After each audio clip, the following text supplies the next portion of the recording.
Well, what's up again there, guys? Brian here at 3TR, and with 2015 coming to an end, it's about time that most people tend to share their top list videos of their worst, favorite, and most anticipated movies going into the next year. So, me being as awesome as I am, I decided to start off with going over the top 10 worst movies that I saw in 2015.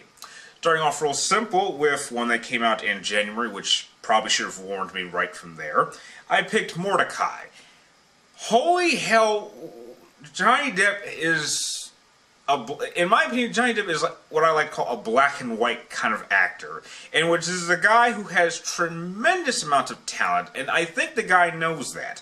But he has a terrible tendency of picking projects that he has no business being a part of. I mean, how the hell is it that he gives us crap like this earlier in the year, and yet he gives us such a brilliant performance in Black Mass later on in the year? I mean, you'd think a guy with so much talent would have a bit more dignity in the projects he picks. And not only does this ruin his talent, but the talent of multiple actors throughout this movie. I mean, the concept itself is just stupid, and it just makes Johnny Depp look like a big joke. I mean, we get enough jokey Johnny Depp from his Pirates of the Caribbean movies, so I kind of would like to see him kind of keep that kind of performance to a minimum. So that is why it is number 10 on this list. Going on into number 9 is a movie that I probably should have stayed away from it because the first installment really wasn't all that great, and that is Hitman Agent 47. Now look, I'll go on record. I actually own the first Hitman movie. I don't think it's that great, but it's kind of one of those, it's dumb, but it's dumb and has its entertaining moments kind of way. But this one just was a complete waste of time. I mean, it's another example of why there are just some video games that you just cannot translate well into a film. And I just don't like how they took so much focus off the Hitman himself and they go into this stupid plot line where he has to find like another one of him, but it's like his sister, and then you got Zachary Quinto playing a bad guy, which I know he played a good one in Heroes, but this performance was just not convincing. I mean, I see him more as Spock than any type of villain.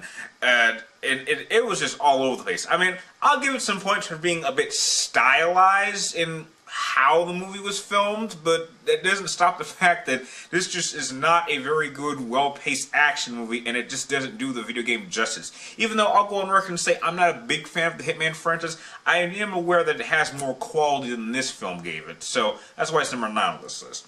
Going on into number 8 is one of many examples of movies on my list of which you take an idea that had some potential in the past, but you somehow managed to run it into the ground. And this one being number 8 is The Transporter Refueled. Now look, I can say that the Transporter movies kind of are a rinse-repeat kind of franchise. And I'll admit that the first one is still considered my favorite in the franchise. But as time went on, these movies started to kind of lose their spark. And it's no more apparent than in this film, especially when you can't even get Jason Statham back to reprise his role.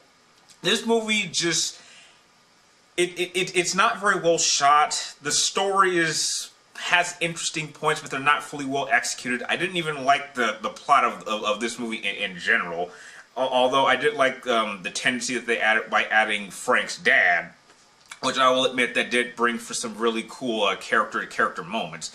And, you know, I understand that the Transporter is this awesome driver who can somehow do some pretty impossible stuff, but there's a limit to how much you can break the laws of physics with no explanation.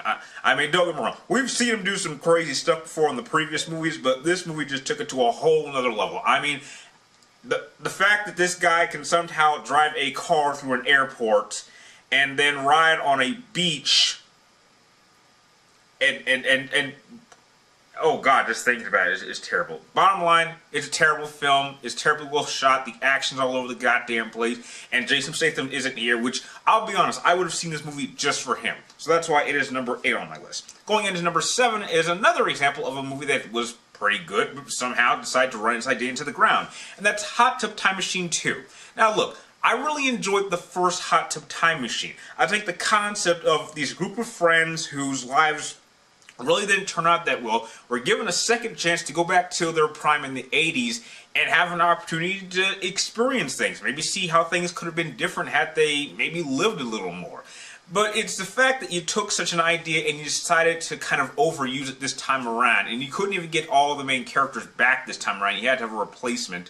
just kind of felt like, well, they were obviously shocked by the success of the first one, so heck, maybe we'll take that idea and we'll amp it up a bit. And maybe we don't want you to amp it up. Maybe it's only a one-time story that worked well because it was a nice concept, but we don't want you to redo it again. I mean, it fits into the same trap as something like Horrible Bosses. I mean, Horrible Bosses 1, I thought was an okay movie because some of us can relate to being in a job where you have a terrible boss and you might want to take him out one day. But that doesn't mean I want to see you go through it again, and Hop to Time Machine just kind of falls into that category. It's a one-timer movie in my opinion, and it had no business getting a sequel, which is why it really wasn't that great of a film, which is why I feel bad seeing it.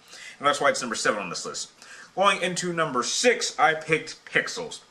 Now look, I'm an old school gamer. I'm not necessarily 80s gamer, I'm more 90s gamer, but I can appreciate the attraction, nostalgic value for old arcade style video games like Pac-Man and Mario and all those other good game classics.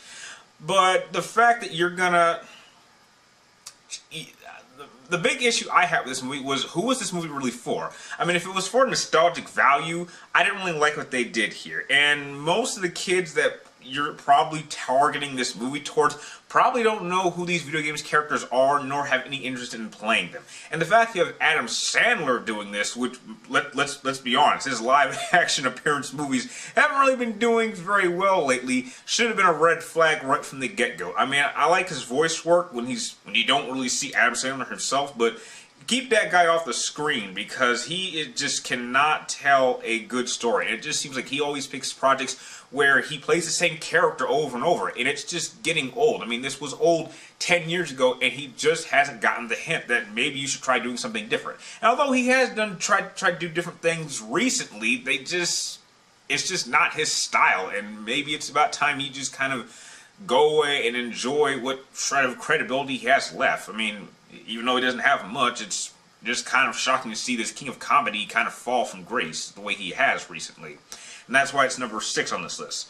Going on to number 5 is probably one of the most disappointing movies I saw this year, and that is Pan. Now look, I really enjoyed the Peter Pan story. I mean, I really enjoyed the Disney classic original cartoon. I absolutely love Hook, and I even really enjoyed the. It wasn't too recent. It was a live-action version of it that came out in the early 2000s, and so I really liked the idea that we were going to go into like a prequel origin story of the Peter Pan lore.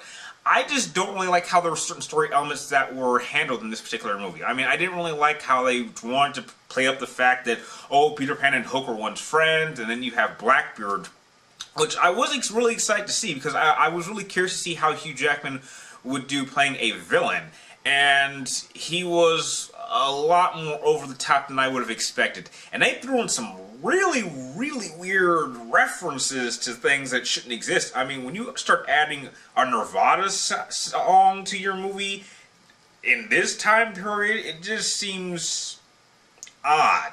And some of the performances were just flat out terrible, and the CGI was just really some of the worst green or blue screen I've ever seen, which kind of takes you out of the movie and really makes you wonder why they even bothered. This movie just had a lot of ambition that it simply could not achieve on the type of story it was trying to tell. And it really falls apart, and you know, it kind of makes me want to avoid Peter Pan for the near future, which is why I have to put it as number 5 on my list. Going on to number 4 is a movie that I don't know why I thought this movie would be good, but this is an example of why you should not take animes and try to make them live action. And that is the Attack on Titan movie Part 1. I didn't want to bother seeing Part 2 after what I went through Part 1, but this movie is utter trash. I mean, it is terrible. I mean, it's bad enough that this was a movie that wasn't made with a Hollywood budget, so they did try to do the best they could with what they have. But this is an example that if you're gonna try to do a live action version of an anime, which I'll say is probably not too marketable to people who aren't fans of the series already, that I think you really need a Hollywood budget, because this movie looked horrible. The characters were badly interpreted, and the fact that you can't even stick to the original source material. Now, I understand when you're you're transferring something from one media to the other, you have to make changes. But if you need to make changes, it needs to be for the sake of wanting to tell a better story. And they just didn't do this. And it's so ironic because I saw two anime movies that the same day I saw this. I saw Dragon Ball Z Revival of Frieza, and then I saw this next, and it was so crazy how the anime movie in cartoon in animated form was actually better, because if you're gonna do a movie for an animated series, that's how you do it. You don't need to do a live action version, and this is another example of it. So, studios, if you want to make an anime movie, just make an anime movie. It's simple, easy, and make it for the fans. Don't try to make it, open appeal to people who aren't fans, because it's not gonna work. And that's why it's number 4 on this list. Going on into number 3 is a movie that, holy crap, this is an example of giving people who have no right to get a budget this high and giving them total creative control. And that is Jupiter Ascending. What the heck? I'm shocked this is coming from the people who made The Matrix, because you would never believe that after watching this film, because this movie is all over the goddamn place. The plot is so... It's so rinse and repeat. I mean, it's so...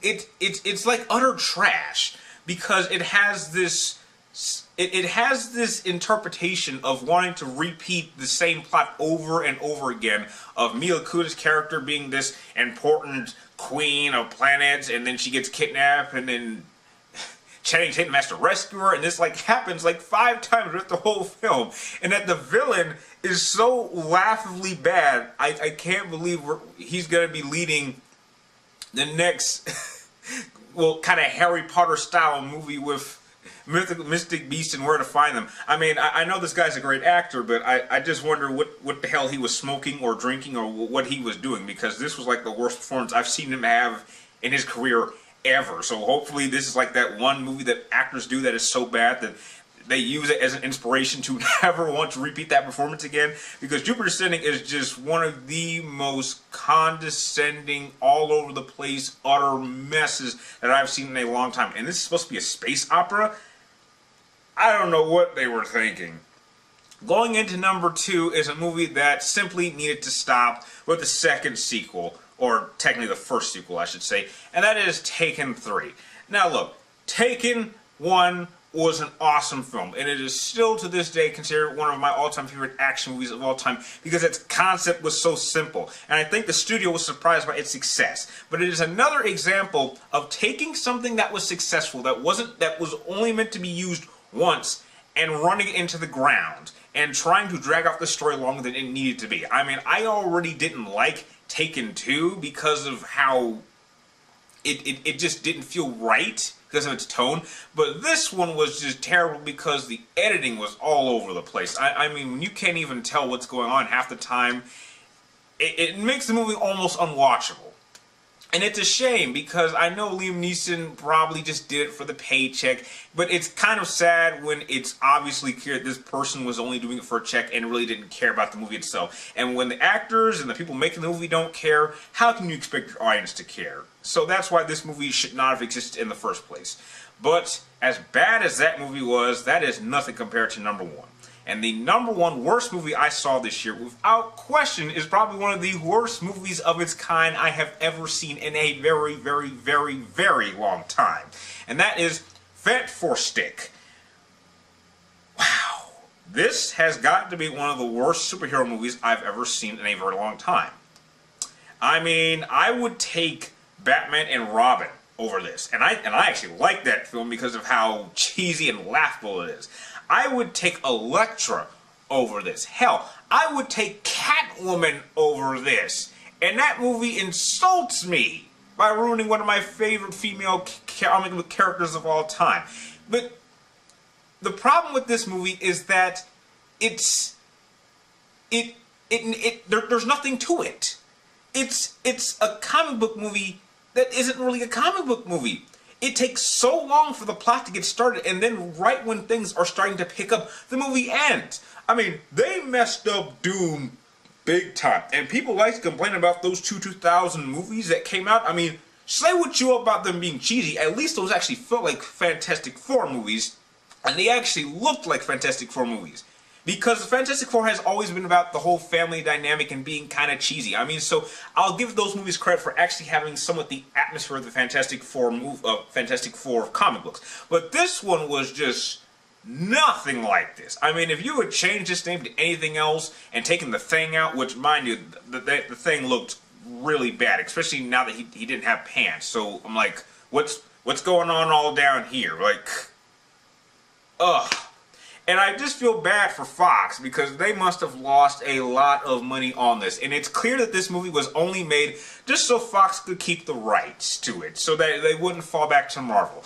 And when studios just make movies just for the sake of wanting to keep rights to just a project because they clearly have no idea what to do with it, that is just... You're denying the fans of this franchise the opportunity to have a good experience with this material on the big screen, and I think that's just insulting. Now, you're doing fine with your X-Men series, but if you really don't know what to do with this franchise, give it back to Marvel. They'll do something credible with it, and heck, that's something even I would like to see. And with that, those are the top 10 worst movies that I saw for 2015. Now, if you like this list, please feel free to share your list of top 10 worst movies that you saw this year, and feel free to comment down below and continue to subscribe to watch me and my future videos. And like always, thank you guys for watching. You're awesome, and I'll see you next time.